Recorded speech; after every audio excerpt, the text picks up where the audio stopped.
पाश्चात्य देश तारिणे। जय श्री कृष्ण चैतन्य प्रभु नित्यानंद, श्री अद्वैत गदाधर श्रीवासादि गौर भक्त वृंद। हरे कृष्णा कृष्णा कृष्णा हरे हरे, हरे राम राम राम हरे हरे। जय श्री प्रभुपाद की जय, अनंत कोटि वैष्णव वृंद की जय। हरे कृष्णा। आज के सत्र में आप सभी का स्वागत है। तो आज हम लोग श्रीमद् भगवद गीता अध्याय 6 और श्लोक संख्या 32 पढ़ने वाले हैं। शुरू करते हैं हम लोग। एक मिनट दे दीजिए मुझे।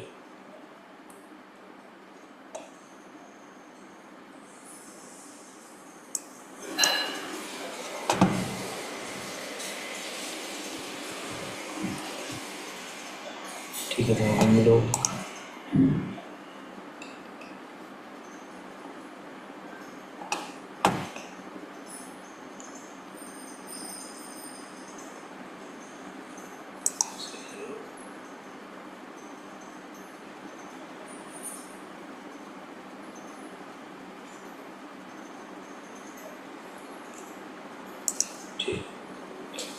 तो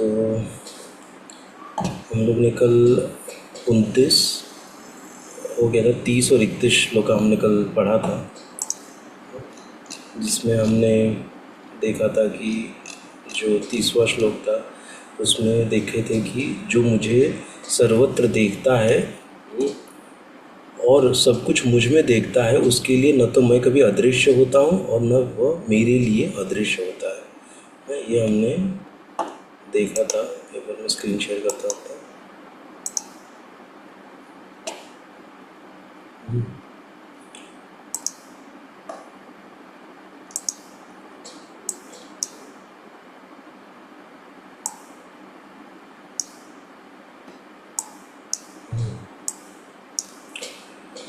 तो हमने ये देखा था कि जो मुझे सर्वत्र देखता है और सब कुछ मुझ में देखता है, उसके लिए न तो मैं कभी अदृश्य होता हूँ और न वह मेरे लिए अदृश्य होता है ना। मतलब हमने कल क्या सीखा था, जो इसका श्लोक का सार था कि हमको हर एक वस्तु में भगवान को देखना चाहिए, क्योंकि भगवान रियली हर एक चीज़ों में विद्यमान है। प्रहलाद महाराज जी का एग्जाम्पल देखे थे ना, कि हिरण्यकश्यपु पूछे कि कहाँ पे हैं आप तुम्हारे भगवान। वो बोले, प्रहलाद महाराज ने क्या उत्तर दिया कि कहाँ पे नहीं है मेरे भगवान। तो उन्होंने क्या किया, सीधा खंबे पे मारा कि यहाँ पे भी है क्या। तो खंबे पे मारा, सीधे खंबे में से भगवान निकले। तो ऐसे तो भगवान कण कण में हर जगह है ना। तो इसी को हमको पुष्ट करना है, इसी विश्वास को हमको पुष्ट करना। और ये होगा कैसे? श्रवण से होगा। जितना हम श्रवण करेंगे, सुनेंगे, और जितना हम भक्तों के संग में रहेंगे, उतनी हमारी ये जो भावना है वो पुष्ट होगी। और इसके बाद हमने पढ़ा था कि जो योगी मुझे तथा परमात्मा को अभिन्न जानते हुए परमात्मा की भक्ति पूर्वक सेवा करता है, वो हर प्रकार से मुझ में सदैव स्थित रहता है ना। तो यहाँ पर प्रभुपाद जी और भगवान जी बता रहे कि चूँकि वो ध्यान योग के बारे में बता रहे हैं ना, तो व्यक्ति कुछ अलग ना समझ ले ध्यान योग को। तो इसलिए यहाँ पे क्या कह रहे हैं कि परमात्मा रूप, मतलब जो योगी होते हैं वो कहाँ ध्यान लगाते हैं? जो हमारे हृदय में परमात्मा स्वरूप भगवान विराजमान है, उस पे वो ध्यान लगाते हैं ना। तो भगवान क्या बोल रहे हैं कि मैं अभिन्न हूँ ना। जो परमात्मा पे भी ध्यान लगा रहे हो, मतलब मुझ पे ही ध्यान लगा रहे हो ना। जो ऐसा करता है तो वो सदैव किस में स्थित रहता है? मुझ में स्थित रहता है।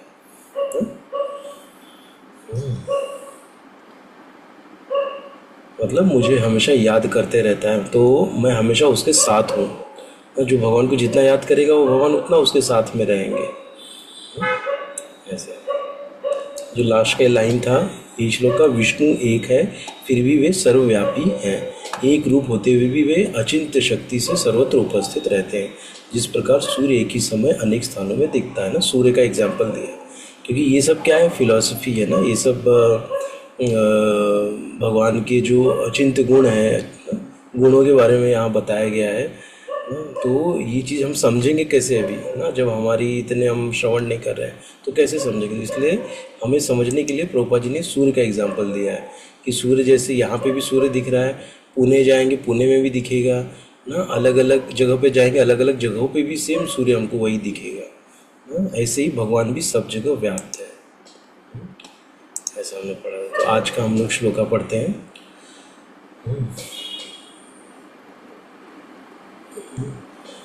तो आत्मौपम्येन सर्वत्र समं पश्यति यो अर्जुन, सुखम वा यदि वा दुःखम स योगी परमो मतः ना। जब मैं पढ़ रहा हूँ तो आप लोग भी वहाँ पे पीछे पीछे पढ़ सकते हैं ना, जिससे कि आप लोगों को भी पढ़ने में आसानी हो जाए। ठीक है, आप म्यूट करके ही पढ़ सकते हैं। आत्मौपम्येन सर्वत्र समं पश्यति यो अर्जुन, सुखम वा यदि वा दुःखम स योगी परमो मतः। आत्मौपम्येन सर्वत्र समं पश्यति यो अर्जुन, सुखम वा यदि वा दुःखम स योगी परमो मतः। हे Arjun, word to word meaning देखते हैं। आत्म मतलब अपनी, औपम्येन मतलब तुलना से, सर्वत्र सभी जगह, समम समान रूप से, पश्यति देखता है, यह जो अर्जुन, हे अर्जुन, सुखम सुख, वा अथवा, यदि वा अथवा, दुःखम दुख, सह वह, योगी परमः परम पूर्ण, मतः माना जाता है। हे अर्जुन, वह पूर्ण योगी है जो अपनी तुलना से समस्त प्राणियों की उनके सुखों तथा दुखों में वास्तविक समानता का दर्शन करता है।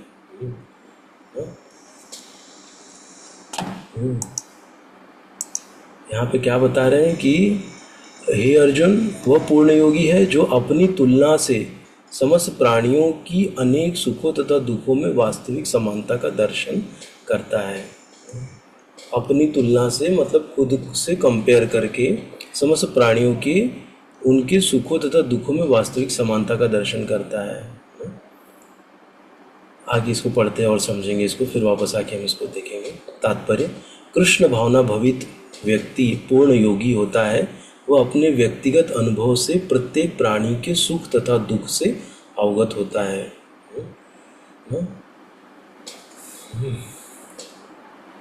जीव के दुख का कारण ईश्वर से अपने संबंध का विस्मरण होना है।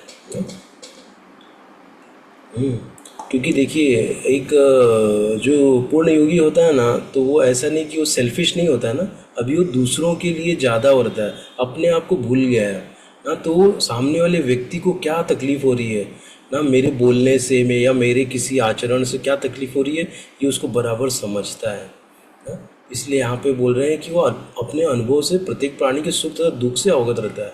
क्यों? क्योंकि वो बहुत मैच्योर होता है ना। और जब जो व्यक्ति मैच्योर होता है, वो दूसरों को क्या दुख हो रहा है, क्या सुख हो रहा है, सब वो समझ जाता है, उससे अवगत रहता है। जीव के दुख का कारण ईश्वर से अपने संबंध का विस्मरण होना है। दुख का कारण क्या है कि हम भगवान से अपना संबंध जो है वो भूल गए हैं। यही सबसे बड़ा हमारे लिए प्रॉब्लम है एक्चुअली। तो इसीलिए सबसे पहले भक्ति जब शुरू होती है वो संबंध से ही शुरू होती है। इसलिए संबंध बहुत ज़रूरी है। जैसे हमारा जो प्रोसेस कहते हैं ना कि संबंध अभिधेय प्रयोजन, संबंध पर जब स्थापित हो गया तो फिर हमारा अभिधेय प्रोसेस आता है ना कि कैसे हम भक्ति करें, क्या करें। और प्रोसेस के बाद आता है प्रयोजन। प्रयोजन क्या है? कृष्ण प्रेम, कृष्ण प्रेम प्राप्त होना, ये प्रयोजन है हमारा। सेवा प्राप्त होना ना, प्रेम प्राप्त होना मतलब क्या? सेवा मिलना। आपको सेवा मिल रहा है तो इसका मतलब है कि आपको भगवान का प्रेम मिल रहा है। नहीं तो ऐसे सोचेंगे अरे प्रेम को ढूंढ रहे हैं, कहाँ प्रेम तो दिख ही नहीं रहा है ना। और प्रेम आ रहा है आपके पास में कि वो ले लो, लेकिन हम क्या बोल रहे हैं कि नहीं भैया, मेरे को सेवा नहीं, मेरे को प्रेम चाहिए ना। क्योंकि जो सेवा ही प्रेम है। तो हमारे पास अगर कोई सेवा आ रही है तो वही प्रेम है हमारे लिए भगवान का। तो सुख का कारण कृष्ण को मनुष्यों के समस्त कार्यों का परम भोक्ता, समस्त भूमि तथा लोकों का स्वामी एवं समस्त जीवों का परम हितैषी मित्र समझना है। ना फिर से पढ़ते, सुख का कारण कृष्ण को मनुष्यों के समस्त कार्यों का परम भोक्ता, समस्त भूमि तथा लोकों का स्वामी एवं समस्त जीवों का परम हितैषी मित्र समझना चाहिए।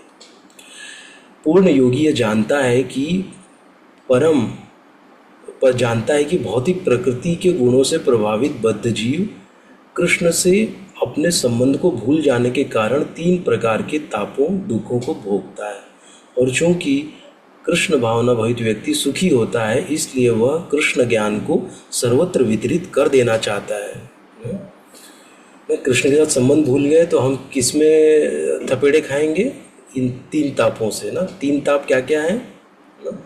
आदि भौतिक, आदि आत्मिक, आदि भौतिक, आदि आत्मिक और आदि दैविक ना। ये 3 ताप है ना, जिसकी वजह से इन्हीं तीनों तापों के अंदर हमको तकलीफ़ें दुख आते रहते हैं। क्यों आते हैं? क्योंकि हम कृष्ण से संबंध भूल गए। आदि आत्मिक मतलब क्या कि हमारे जो मन से मिलने वाला तकलीफ़ जो होता है आदि आत्मिक कहलाता है वो, कि हम बोलते कि अरे मैं कुरूप दिख रहा हूँ, मेरा ये है, मेरे अंदर ऐप है, ना कुछ प्रॉब्लम हम अपना गिनते रहते हैं। मुझे ठीक से बोलना नहीं आता है, मुझे ठीक से देखना नहीं आता है, मुझे कुछ समझ में नहीं आता है, तो हम खुद को अपना तकलीफ़ देते रहते हैं या कोई पुरानी बात को बार बार याद करते रहते हैं। तो यही आदि आत्मिक क्लेश होता है।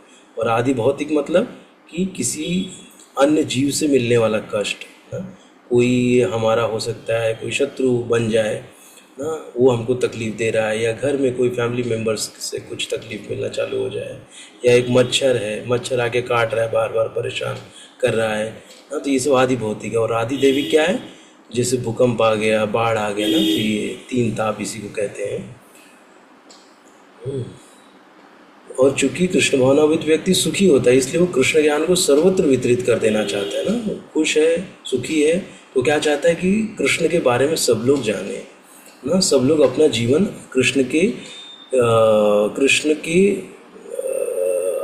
आगमन से, मतलब हमारे जीवन में आने से हमारा जीवन कैसे खुशहाल हो जाता है ये उसने अनुभव किया है। अब वो इस अनुभव को बाकी लोगों से साझा करता है ना, इसी को वितरित करने को कहते हैं कृष्ण ज्ञान।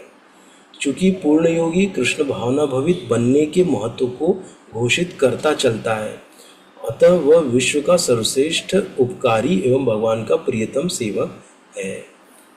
क्या कर रहा है? सबके ऊपर उपकार कर रहा है ना, सबको बता रहा है मतलब क्या कर रहा है? सबके ऊपर वो एक टाइप का उपकार कर रहा है ना। तो वही कह रहे हैं कि चूँकि पुण्ययोगी कृष्ण भावनात्मक बनने के महत्व को घोषित करता चलता है, अतः वह विश्व का सर्वश्रेष्ठ उपकारी है एवं भगवान का प्रियतम सेवक है ना। भगवान का प्रियतम सेवक है कैसे? कि वो क्या कर रहा है कि सबको भगवान से जोड़ रहा है। मतलब क्या हुआ कि भगवान का जो साम्राज्य है उसको और बड़ा कर रहा है ना। पहले जैसे भगवान के साम्राज्य में हो सकता है इस भौतिक जगत में कितने लोग होंगे, समझ लीजिए 1 लाख थे ना, और प्रचार प्रसार किया 2 लाख हुए, 3 लाख हुए, तो ये 3 लाख क्या हुए? भगवान से जुड़े। तो भगवान का है तो सब भगवान के बच्चे, लेकिन क्या है? भगवान से विमुख है ना। लेकिन जो योगी बन जाता है वो क्या करता है कि बहुत लोगों को भगवान के सम्मुख कर देता है ना। जो भगवान को पीठ दिखा रहे थे भगवान को मुख दिखा रहे हैं। ऐसे तो मतलब भगवान के जैसे जैसे दिन बीत रहा है वो भगवान के पास आ रहे हैं। ऐसे होता है जब हम भगवान के बारे में चिंतन करते हैं, भगवान की माला करते हैं ना, भगवत शास्त्रों को पढ़ते हैं, भक्तों के संग में आते हैं, तो हमारी प्रगति होती है। ऐसे ही मैं सोच रहा था एक दिन कि जैसे माला जप कर रहा था, ऐसे खींच रहा था, तो कभी कभी ऐसा मतलब अभी होता है कि वो हरे कृष्ण कृष्ण कृष्ण हरे हरे, हरे राम राम राम हरे हरे, फिर एक माला को आगे करते हैं। तो ऐसा एक दिन फीलिंग आया कि ऐसे ही हम लोग क्या हो रहे, भगवान के पास आ रहे हैं ना। एक माला खींच रहे, मतलब इतनी लंबी सोचिए रस्सी होगी, कितने लंबे होंगे, लेकिन हम माला कर करके धीरे धीरे भगवान के पास में आते जा रहे हैं। तो एक जो मन का है ना, या एक माला है जो पूरी 108, वो कितना हमको भगवान के करीब ला रही है ना। जितना हम कर रहे हैं उतना सोचिए हम डिस्टेंस भगवान के पास कवर कर रहे हैं। तो कभी कभी मेरा जब मन भटकता है तो तुरंत मैं ऐसे ही खुद को इस बारे में सोचता हूँ कि अगर मेरा ध्यान हट गया तो तो मैं जब किया, मैं टाइम तो इन्वेस्ट किया, लेकिन क्या हो गया, वो मैं वहीं का वहीं रह गया। क्यों? क्योंकि मेरा ध्यान ही नहीं था चैंटिंग में। इसलिए जब ध्यान देंगे उसको एक एक मनके के ऊपर, जब हम लोग हरे कृष्ण महामंत्र ध्यान से बोलेंगे, तब हमको एक वो आनंद आएगा कि मैं भगवान के पास में आ रहा हूँ।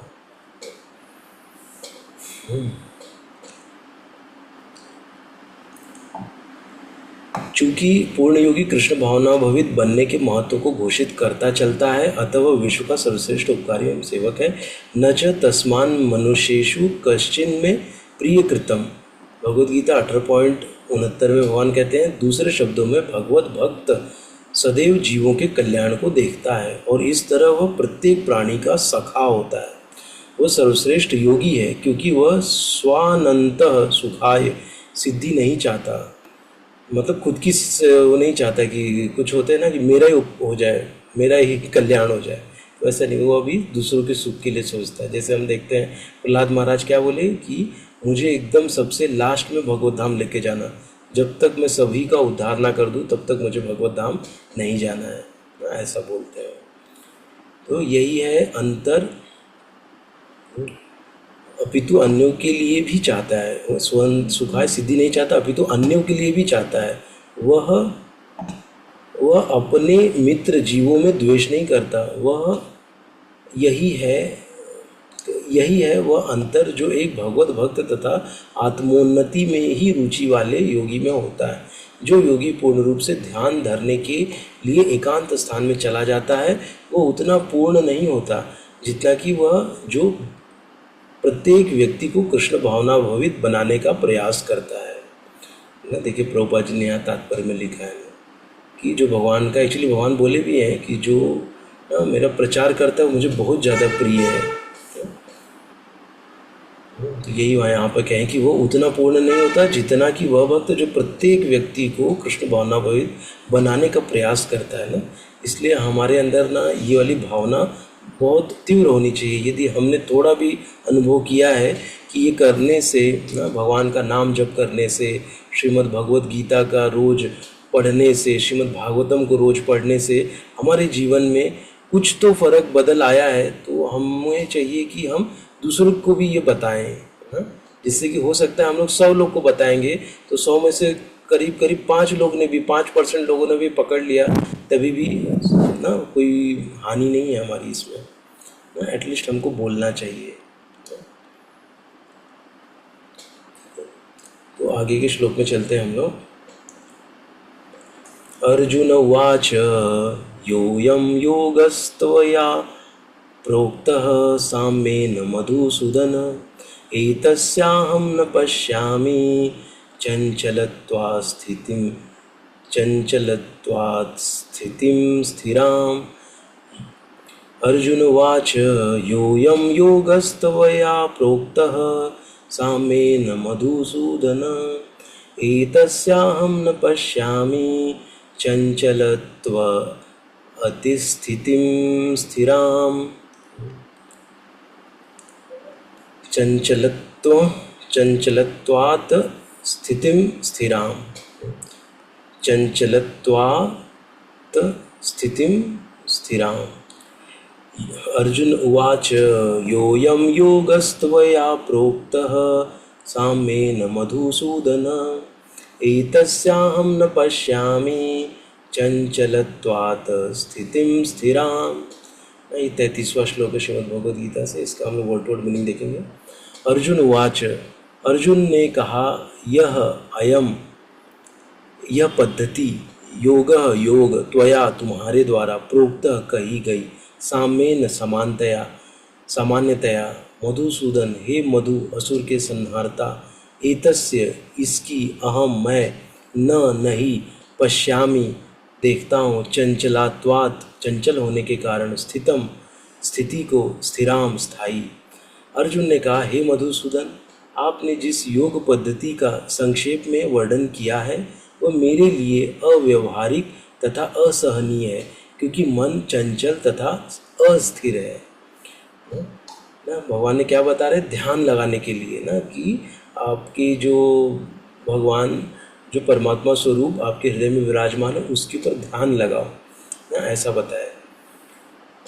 चूँकि क्या है कि प्रभुपाद जी ने, जैसे हमने कल भी बोला था ना, कि प्रभुपाद जी ने तात्पर्य में ऐसा लिखा है कि जिससे कि हम लोग कृष्ण भावना भवित से जरा भी यहाँ वहाँ भटके नहीं ना, हम लोग कृष्ण भावना भवित में एकदम बोलते ना स्थिर होए, मतलब हमारा ध्यान यहाँ वहाँ भटके नहीं ना, एकदम ऐसे लगा के रखे कि हम लोग बस कृष्ण भावना भवित ना, भक्ति को हम लोग प्रायोरिटी में रखे, भक्ति को ही दिखे ना। तो उसके हिसाब से प्रभुपाद ने जानबूझ के ऐसे मतलब तात्पर्य में लिखा है, जिससे कि हम लोग भक्ति छोड़ के ध्यान योग के पीछे ना लग जाए ना। जैसे हम लोग कर्मयोग पढ़े तो ऐसा ना हो जाए कि हम लोग कर्मयोग के लिए ही आतुर हो जाएं, या हम लोग अभी ज्ञान योग भी पढ़ेंगे, ध्यान योग पढ़ रहे हैं ना। तो इसीलिए अभी भगवान क्या है, जो भगवद गीता सुना रहे हैं, तो ऐसे बहुत सारे जीव हैं, तो ऐसे ज़रूरी नहीं कि सबको भक्ति समझ में आए ना।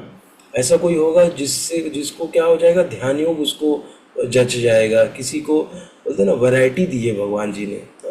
कोई कैसे भी आके मुझसे जुड़ जाए ना, कोई कर्मयोग से ही आ जाए ना। कर्मयोग का अर्थ क्या है, ये नहीं कि कर्म बहुत ज़्यादा करो तो कृष्ण बहुत ज़्यादा प्रसन्न हो जाएंगे, ऐसे नहीं। कर्म मतलब कौन सा, कृष्ण भावना भवित कर्म, मतलब कृष्ण की प्रसन्नता के लिए किया गया कर्म, ना कि अपनी प्रसन्नता के लिए ना।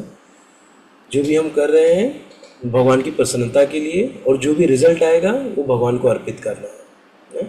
यही कर्मयोग है ना। और बिना किसी हेतु के कर्म करना ना, निष्काम कर्मयोग जिसको कहते हैं, ठीक है।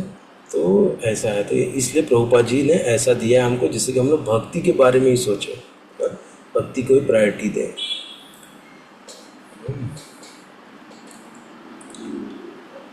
तो ये तो हमने बहुत बार सुना है कि कैसे अर्जुन कहते हैं भगवान को कि मेरा मन बहुत चंचल है, अस्थिर है। ये जो आप बता रहे हैं ये मेरे लिए व्यवहारिक नहीं है, मैं इसको कैसे कर पाऊँगा। तो भगवान यही चाहते थे सुनने के लिए, जिससे कि वो और भक्ति के बारे में आगे चल के भगवान बताएंगे। तो पढ़ते हैं हम लोग तात्पर्य। भगवान कृष्ण ने अर्जुन के लिए शुचौ देशे से लेकर योगी परमो मतः तक जिस योग पद्धति का वर्णन किया है, उसे अर्जुन अपनी असमर्थता के कारण अस्वीकार कर रहा है। इस कलयुग में सामान्य व्यक्ति के लिए यह संभव नहीं है कि वह अपना घर छोड़कर किसी पर्वत या जंगल के एकांत स्थान में जाकर योगाभ्यास करे। ये इम्पॉसिबल है हमारे लिए ना, नहीं कर सकते हम लोग। आधुनिक युग की विशेषता है अल्पकालिक जीवन के लिए घोर संघर्ष। लोग सरल व्यवहारिक साधनों से भी आत्म साक्षात्कार के लिए उत्सुक या गंभीर नहीं है। तो फिर इस कठिन योग पद्धति के विषय में क्या कहा जा सकता है, जो जीवन शैली, आसन विधि, स्थान के चयन तथा भौतिक व्यवस्थाओं से विरक्ति का नियमन करती है। व्यवहारिक व्यक्ति के लिए अर्जुन ने सोचा कि इस योग पद्धति का पालन असंभव है, भले ही वह कई बातों में इस पद्धति पर खरा उतरता था ना, क्योंकि वो क्या था, वो खुद एक योगी था, वो ये सब कर सकता था, उसके लिए कोई भी चीज़ असंभव नहीं थी। लेकिन फिर भी वो ऐसे बोल रहा है ना, क्यों? क्योंकि वो सारे जो मानव समाज का एक नेता टाइप बना हुआ है ना, सारे मानव समाज को रिप्रेजेंट कर रहा है ना, इसीलिए वो बहुत गंभीर होकर सब सवाल पूछ रहा है, क्या व्यवहारिक है क्या नहीं है। वो उसके लिए तो व्यवहारिक है, लेकिन क्या है, जो भक्त होता है वो सेल्फिश नहीं होता, खाली मेरे लिए व्यवहारिक है ना तो मैं इसको करूँगा, नहीं। वो क्या सोचता है, सबके लिए व्यवहारिक है क्या ये। जैसे कुछ नियम आता है, कुछ आया, रूल आया, तो पहले वो सोचेगा बाबा ये व्यवहारिक है क्या ना, क्या इसको चलो मैं तो कर लूँगा, लेकिन बाकी लोग कर पाएंगे क्या, क्या क्या अड़चने आएंगी, क्या क्या प्रॉब्लम्स आएंगे ना। कोई भी जैसे चीज़ कोई हम इम्प्लीमेंट करते हैं तो क्या करते हैं, पहले मीटिंग लेके उसको डिस्कस करते हैं कि ऐसा करेंगे तो इसके क्या फ़ायदे हैं, क्या नुकसान है, कौन उसको फॉलो करेगा, कौन उसको नहीं फॉलो करेगा ना। तो वैसे ही अर्जुन बहुत सोच समझ के ये सेंटेंस बोले हैं, क्योंकि वो सारे मानव समाज को रिप्रेजेंट कर रहे हैं। व्यवहारिक व्यक्ति के रूप में अर्जुन ने सोचा कि इस योग पद्धति का पालन असंभव है, भले ही वह कई बातों में इस पद्धति पर खरा उतरता था। वह राजवंशी था और उसमें अनेक सद्गुण थे, वह महान योद्धा था, वह दीर्घायु था, और सबसे बड़ी बात तो यह है कि वह भगवान श्री कृष्ण का घनिष्ठ मित्र था। 5000 वर्ष पूर्व अर्जुन को हमसे अधिक सुविधाएं प्राप्त थी, तो भी उसने इस योग पद्धति को स्वीकार करने से मना कर दिया ना। बहुत सारी सुविधाएं थी उसके लिए। वास्तव में इतिहास में कोई ऐसा प्रलेख प्राप्त नहीं है जिससे यह ज्ञात हो सके कि उसने कभी योगाभ्यास किया हो। अतः इस पद्धति को इस कलयुग के लिए सर्वथा दुष्कर समझना चाहिए। हाँ, कतिपय विरले व्यक्तियों के लिए यह पद्धति सुगम हो सकती है, किंतु सामान्य जनों के लिए यह असंभव प्रस्ताव है। यदि 5000 वर्ष पूर्व ऐसा था तो आधुनिक समय के लिए क्या कहना। हाँ, जब 5000 साल पहले मतलब असंभव था तो अभी का क्या कहना। जो लोग विभिन्न तथाकथित स्कूलों तथा समितियों के द्वारा इस योग पद्धति का अनुकरण कर रहे हैं, भले ही संतोषजनक प्रतीत हो, किंतु वे सचमुच ही अपना समय गंवा रहे हैं। वे अपने अभिष्ट लक्ष्य के प्रति सर्वथा अज्ञानी हैं ना। जो कि मतलब यहाँ पे ना इसको हमको समझना चाहिए कि ये जो लास्ट के 3 सेंटेंस बोले प्रभुपाद जी ने किस संदर्भ में बोले हैं ना। वो इस संदर्भ में बोले कि यदि जो भगवान की प्राप्ति चाहता है, जो भगवत प्राप्ति चाहता है, जो भगवान को रियली प्रसन्न करना चाहता है, तो उसको योग करके उसको नहीं हासिल हो सकता है ना। योग मतलब कौन सा, जैसे आज क्या हो गया, जब योगा हम बोलते हैं तो अपने शरीर को अच्छा रखने के लिए जो हम कर रहे हैं, हमारे लिए अभी वो योगा बन गया है ना। योग का एक्चुअल अर्थ क्या है, भगवान से जुड़ना ना। वो अभी दूर दूर तक नहीं दिख रहा है। जो भी योगा के टीचर्स है ना, जैसे हो सकता है हमारे इस्कॉन में बताते हैं कि योगा क्या है, कैसे क्या है बताते हैं, लेकिन बाहर में जो योगा सिखाते हैं ना, वो क्या सिखाते हैं कि कैसे इस शरीर से और ज़्यादा आनंद ले पाएँ हम लोग ना। ये सिखा रहे हैं योगा, शरीर को स्वस्थ रख के, शरीर की इंद्रियों को कैसे स्वस्थ रखा जाए ना, जिससे कि अब और ज़्यादा भोग कर सके।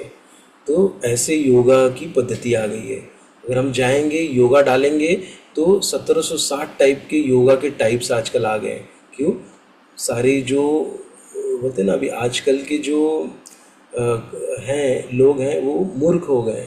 तो मूर्ख को बनाने के लिए बहुत सारे बोलते ना मूर्ख बनाने के लिए बहुत सारे ऐसे चीज़ें लेके आ गए हैं जिसको कि वो मूर्ख बन जाते हैं जल्दी। बहुत टाइप के योगा ना, जैसे अपना जो भोग को और बढ़ाने के लिए कैसा योगा है, ऐसे ऐसे टाइप के अलग अलग योगा जब सर्च मारेंगे बहुत सारे टाइप की योगा आ जाएंगे। हाँ, तो ये सब क्या हो रहा है, भोली भाली जनता को मूर्ख बनाने का काम हो रहा है। तो उस संदर्भ में प्रभुपाद जी ये यहाँ पे कह रहे हैं कि अभिष्ट लक्ष्य के प्रति सर्वथा अज्ञानी है जो ऐसा इस चीज़ का योग पद्धति का जो अनुकरण कर रहा है खाली, क्योंकि अभी वैसा योगा सिखाने वाले भी नहीं हैं ना, और वैसे सीखने वाले भी नहीं हैं ना, ऐसा है। इसीलिए चलो ऐसे नहीं कि यहाँ पर योग करने के लिए ना हम लोगों को मनाही किया गया है कि हमको योग नहीं करना चाहिए ना, ऐसा भी कतिपय नहीं है ना। हमको योग करना चाहिए। कैसा योग करना चाहिए हमको ना, जैसे प्राणायाम है, हमको स्वस्थ रहने के लिए योग करना बहुत ज़रूरी है ना। जब जितना हम ज़्यादा ये योगाभ्यास करेंगे उससे हम स्वस्थ रहेंगे। लेकिन चूँकि अभी हमको कृष्ण भगवान के बारे में पता है ना, तो हम लोग ऐसे ध्यान लगाएं ना, भगवान के चरण कमलों पे ध्यान लगाएं और वैसे ध्यान की मुद्रा में बैठें ना, तो वैसे वो चलेगा ना, वैसा हम कर सकते हैं। और भी हम अपने शरीर को स्वस्थ रखने के लिए भी योगा कर सकते हैं ना? ऐसे नहीं कि हम योगा नहीं करना चाहिए हमको, नहीं। ये उसके लिए बता रहे हैं जो खाली योगा कर रहा है लेकिन भगवान से जुड़ नहीं रहा है। उसको क्या बोले हैं प्रभुपाद जी ना, इस तात्पर्य में बोले हैं कि वो अज्ञानी है ना, लक्ष्य के प्रति वो दूर हो रहा है ना। हमारा लक्ष्य क्या है, ये मनुष्य शरीर किस लिए मिला है, भगवत प्राप्ति के लिए मिला है ना, भगवान से मिलने के लिए मिला है ना, भगवान को जानने के लिए ये मिला है। जब हम भगवान को जानेंगे तभी ये इस जन्म और मृत्यु के चक्र से छूट पाएंगे। उसके लिए हमको ये शरीर मिला है। तो इसीलिए वो यहाँ पे क्या कह रहे हैं, इसीलिए प्रभुपाद जी अज्ञानी है लक्ष्य के प्रति। ठीक है, तो हमारा लक्ष्य क्लियर है, और लक्ष्य जब क्लियर है कि हमको क्या चाहिए तो उसके लिए प्रोसेस क्या है, जब वो भी हमको पता है तो हमको वो प्रोसेस फॉलो करना है पेशेंटली, धैर्यता के साथ। ज़्यादा बोलते हैं ना, ज़्यादा तेज भी मत बन जाओ, ज़्यादा स्लो भी मत रहो, जो बैलेंस करो। ये नहीं कि एकदम जोर का भागे भागे भागे बाद में थक गए और सो गए ना, वैसा भी नहीं है। इसको क्या करना है हमको, थोड़ा थोड़ा थोड़ा थोड़ा थोड़ा थोड़ा रोज चलना है हमको, और रुकना नहीं है। जब तक ये जीवन है तब तक रुकना नहीं है ऐसा, क्योंकि लंबे समय का प्रोसेस है, इसीलिए इसको हमको आराम से करना है। ये नहीं कि एक बार भाग लिए फिर थक के सो रहे, ऐसा नहीं करना है, बैलेंस हो के। इसलिए आएगा शायद आगे वो श्लोक आने वाला है या बाद में आएगा कि जिसमें भगवान बोल रहे हैं कि आप ये हर चीज़ बैलेंस करो, खाना भी बैलेंस खाओ, ना ज़्यादा ना कम, बोलो भी ना ज़्यादा बोलो ना कम बोलो, हर चीज़ बैलेंस करना है। और हम भगवान श्री कृष्ण की लाइफ से भी देख सकते हैं कैसे उन्होंने बैलेंस किया ना, कैसे वो पति पत्नी के बीच में भी रहे और कैसे वो का बाकी कार्य काज भी किए ना, कैसे वो अर्जुन और उनके साथ भी रहे, सब ना, हर चीज़ों को उन्होंने वो किया है ऐसे। तो इसलिए हमको बैलेंस रहना है, तो यही था। ठीक है, तो आज हम यही तक करें। किसी कोई प्रश्न है तो पूछ सकते हैं अनम्यूट करके।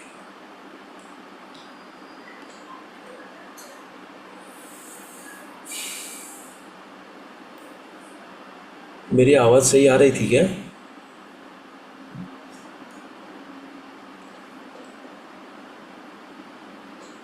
आवाज़ क्लियर है? यस प्रभु, क्लियर आवाज। Okay, thank you. ठीक है, तो हम लोग, कोई प्रश्न है? नहीं है तो फिर हम लोग कल मिलेंगे वापस से। आप लोग इसको वापस से एक बार पढ़िएगा ना, क्योंकि और जितना हम लोग इसको पढ़ते जाएंगे उतना हमारा ना नॉलेज बढ़ेगा, और हम उतना भगवान के प्रति हमारी प्रीति बढ़ेगी। ये श्लोका बहुत हल्के में नहीं हमको लेना चाहिए। भगवद गीता के श्लोक साक्षात क्या है? भगवान के अंग हैं ना। इनको जब हम लोग पढ़ रहे हैं तो हम भगवान के अंग को छू रहे हैं, बहुत हमको कृपा मिलती है इससे। इसलिए हमको नित्य प्रतिदिन हमको ये भगवद गीता के श्लोक, इसका तात्पर्य पढ़ना चाहिए। तो जब भी मौका मिले, ट्रेन में जाते आते, क्योंकि हमारे पास समय हमेशा कम होगा, लेकिन ट्रेन में आते जाते कैसे भी करके पढ़ने का प्रयास करो। भगवद गीता पढ़ना सबके लिए अनिवार्य है, तो कोशिश करिएगा आप सभी लोग। ठीक है, हरे कृष्णा। जय श्री प्रभुपाद की जय, अनंत कोटि वैष्णव वृंद की जय। हरे कृष्णा।